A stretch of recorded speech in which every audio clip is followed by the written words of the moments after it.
All right, what's up, everyone? It's been a minute. I say it every time. I do these live streams, but it's actually been a minute. I took a little break. Listen, holiday break, not much going on. Giants sucked. Knicks have kind of been in this, middling situation where they've won a lot of games in a row. They won 9 in a row, beating some terrible teams. Then they played the Thunder, and then they played the Bulls. They got their asses beat in the Bulls game. Whatever. We're gonna be talking a lot of Knicks going forward. I decided, before it gets to be this, because this time of year, January, February, March, April, with the Giants, there's nothing to talk about of positive stuff, but in terms of what was going to happen at the end of the year, what is inevitably going to happen with the draft talk, off-season discussions, and of course what's going to happen with the Knicks here, and of course the Yankees as well. There's a lot to talk about. So whatever. I just wanted to get that out of the way. It's good to be back. And today we're going to be talking Joe Schoen and Brian Daboll and their jobs, obviously being safe going forward. John Mara issued a statement, issued a decree that the guys in which we have discussed so much, Giants fans being, are going to be back next year. And on on like the most general level, without hearing what John Mara had to say after it, I was happy. This was the right decision. The perspective of it, for me, has not changed from the middle of the season on. There really isn't a good way to go about losing games in order to get a good draft pick. Of course, you are going to lose the locker room. You will lose the guys in the locker room who really want to win, who want to be on winning teams. But at the end of the day, with the situation that the Giants had, they needed to lose. And lose they did, besides the one game they needed to in order to get the first pick. Of course, last week against the Colts, one of the worst defensive performances that I have ever seen in my entire life from the Indianapolis Colts. They made Drew Lock look like the best quarterback in their history, Peyton Manning. That's how good he looked. And if you look at the stats, he was that good in that game. I digress. The Giants have the number 3 pick, and they've got a multitude of options at that third pick. These options, these decisions will be made by Joe Schoen and Brian Daboll. So again, good. They brought him back. This was the best possible scenario. I thought, first off, that both of them shouldn't have been fired. There wasn't, and there isn't a good enough replacement for both of those guys, considering where the organization is, considering the type of reputation that the organization has with John Mara as its owner. It's not good. It's not an ideal landing spot. There are multiple other options out there that are way better. So with the Giants here, John Mara made some comments after saying that the guys will be back. Unsurprisingly, we heard yesterday from Schefter and a bunch of other guys that these guys will realistically be back, and they were. And then John Mara made some comments. This is a first. This is amazing. This is a first. Stopped working. What the heck is going on? Give me a second here. Let's see if we can fix this.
And we're back somehow with more watchers, more viewers than we had before. That's why this makes no sense. I sometimes get thousands of viewers. So you see the field of 68 or whatever the hell the podcast network is getting 150,000 viewers. Elon, fix your freaking app.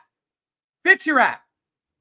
All right, so where was I? I was talking about the decision that John Mara made to bring back Brian Daboll and Joe Schoen. On a surface level, great decision. Amazing. There weren't better candidates out there, and both of those guys were in an inherently impossible situation from the start, where they paid Daniel Jones. And you can't tell me that the re-signing of Daniel Jones had nothing to do with John Mara and ownership. They wanted him back just as much as Joe Schoen and Brian Daboll. And good on them that they were able to sign him to technically a 2-year deal where they were able to get rid of him at the end of that second year, which they did. All right, fine. That playoff run in 2022 is the worst thing to happen, specifically to Brian Daboll, but Joe Schoen has an extension there as well. Brian Daboll won the Coach of the Year. The Giants looked really good. Everything from that moment on, up until the 2024 draft, has been utterly atrocious. The 2022 draft class, the 2023 draft class, terrible, awful.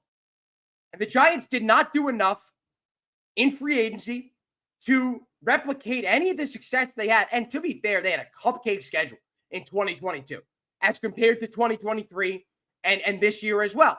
And you look at next year, which is going to be difficult as hell as well. But the Giants made the right decision here by bringing back Joe Schoen and Brian Daboll. Where I have an issue is what John Mara had to say in his scrum with the reporters today, this morning. He said in response to how much time the front office will have to turn things around, it better not take too long because I'm just about run out of patience. What? John Mara literally just said the reason why he said he's going to bring the guys back is he talked with them on Friday, heard them out, their plan for the future, and said, okay, that's good enough. I'm going to bring you back. And then to say today, essentially, I am putting pressure on this front office to make drastic change or else I'm going to be pretty pissed. Make it make sense. Make it make sense. It's extremely hypocritical to say that and then to say that. It just doesn't make sense to me. It really doesn't. Because I don't think anyone in their right mind really believes that this Giants team will be able to turn things around just like that. Do you also, with this in mind, with John Mara's with his thoughts and in his comments in mind, do you really want this front office to draft the quarterback of the future if they're not going to be given a chance to let him grow? It's highly concerning. It really is. As Adam Chazen says, great decision from Mr. Mara. This is an Eagles fan, by the way, if you're confused at all by the comments and the sentiment. Can you speak to Mr. Mara's comments on Saquon's commercial? The guy thinks he's like the man. He's trying to humanize himself and make whatever his reputation is look a little bit more. I don't know. I couldn't tell you. I could not tell you why he would say anything on that stupid commercial. That it was obviously bait. It was bait. Mara took it and tried to make it out as a joke. He was probably tight as hell. I mean, how could he not be after what he said at Hard Knocks and then what Saquon said in that commercial? And congratulations to Saquon, by the way. I have no ill will towards Saquon. No ill will towards the Giants front office for letting him go. He finally got a chance to play behind a solid offensive line, and look what he did. We all knew that talent was there. He should have had a chance to break the record. That's another story for another day. Nick Sirianni, idiot. But also, I get where he's coming from because if he lets him play and then he gets hurt, he's done. He's gone. He's done. So, but back to the more important issue at hand, the fact that John Mara is an idiot. He is an idiot for what he said today. And if you're Brian Daboll and Joe Schoen, and you know that there is this extreme, immense amount of pressure on you to do your job, are you really going to be thinking clearly?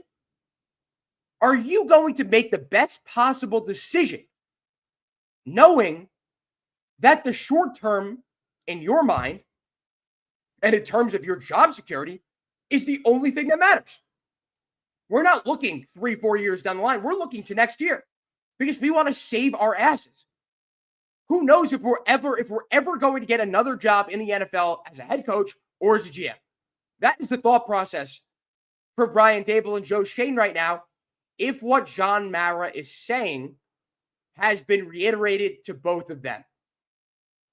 Because on the flip side, he could be saying this right now to the media and to the fans to placate us, to make us feel better about the urgency of winning. Hey, I'm just as pissed off as you.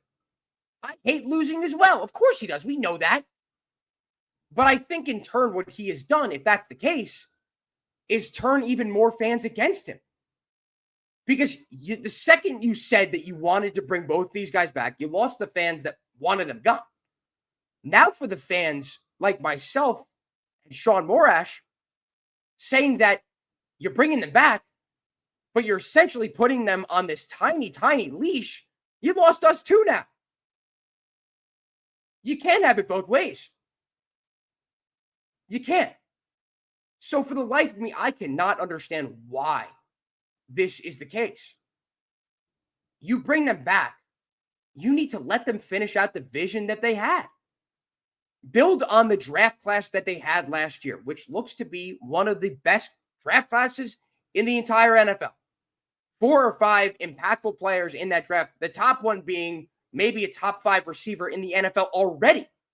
You look at his stats, you look at what he did in breaking the Giants' single-season reception record while missing multiple games and having 4 different bum-ass quarterbacks throwing to him is nothing short of a miracle. They hit on that pick. A lot of people wanted him to draft the quarterback. Penix looks good. Bo Nix looks good. Yeah, that would have turned around their franchise, but they made the smartest decision at the time. Because if you looked in past years to front offices forcing their hand, taking a quarterback when the quarterback they really wanted was off the board and they had to just do something in order to placate the ownership, the fan, you saw how that ended up in the past. It's a luck thing, the fact that Penix and Bo Nix look as good as they do. I don't think anyone expected Bo Nix to lead the Broncos to the playoffs in his rookie year. Penix is another story. I liked him a lot. Whatever. What are you going to do? The Giants have the foundation now.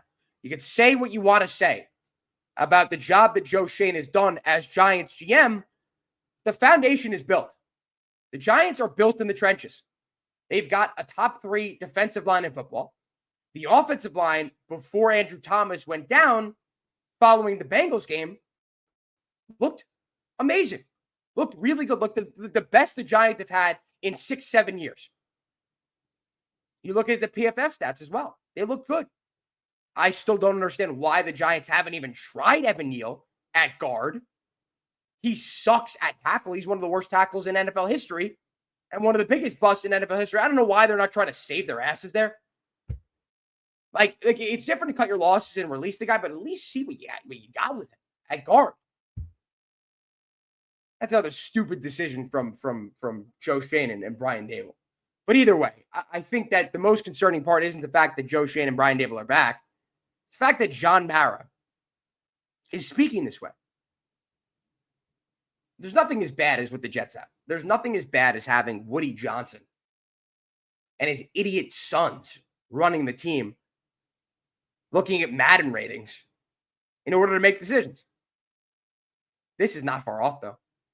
This isn't the situation with John Mara, where it just appears that he is in over his head with this. And it appears that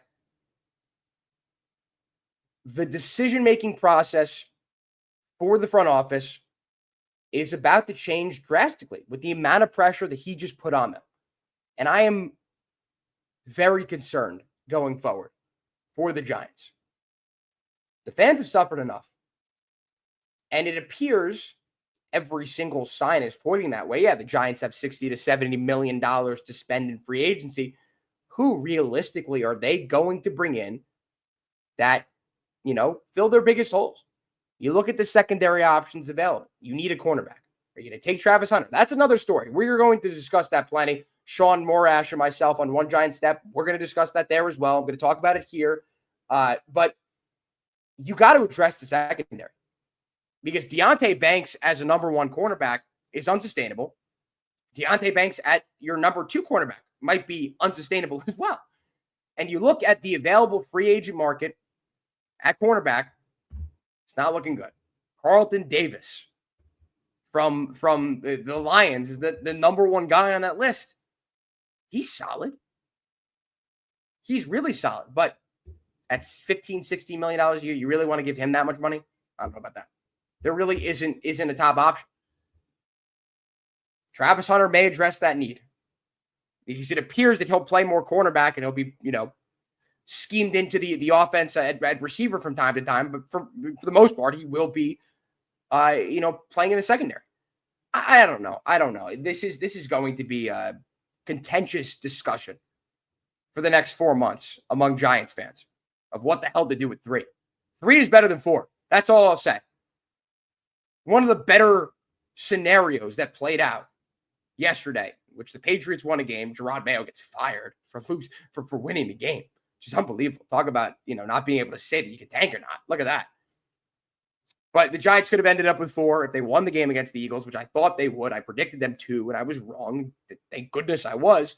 Giants would have ended up 6, 7, maybe 8. Could have been a disaster. They should have lost last week to the Colts. Whatever. What can you do? All right. I wanted to keep it short, short and sweet. I just wanted to get back in the groove of things and my live streams. Though, again, as I mentioned at the onset of this, they will be returning. Knicks, Yankees, and the Giants as well.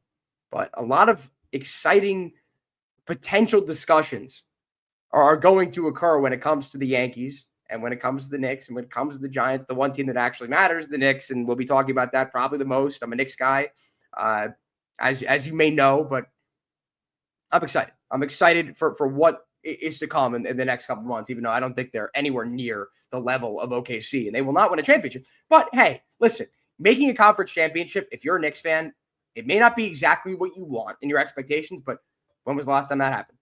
2000. So we'll take it. We'll take any wins we can get here in New York with these god-awful teams.